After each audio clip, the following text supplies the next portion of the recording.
Alright guys, meron tayong bagong unit ngayon ng Honda Click 160 na kung saan, ayan, mapapansin nyo, napakadumi ng ilalim. So bagong unit kasi yan, fresh from casa.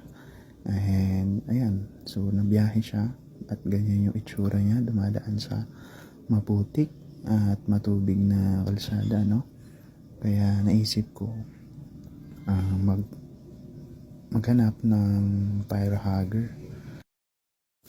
Bali mga paps, ito yung nabili ko na tire hugger from TikTok shop, ano. Ayan, ilalagay natin siya. Mas mahaba doon sa stock na tire hugger ng ating Honda Click. At yan, kung mapapansin nyo, may kasama siyang emblem na sticker lang naman yan. Kakabit mo doon sa lalagyan niya. Ayan, bali dito mga paps, sinukat ko siya at chinek ko kung gaano nga ba siya kahaba doon sa stock na tire hugger natin sa Click, ano. Ayan, mapapansin nyo, napakahaba niya.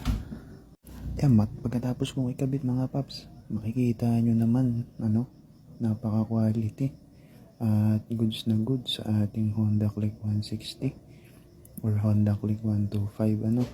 So iba lang naman yung pinakang kasukat din na tire hugger dyan sa Honda Click 125, pero ito kasi pang Honda Click 160. So swak na swak, plug and play doon, pati na yung sa tornilyuhan niya.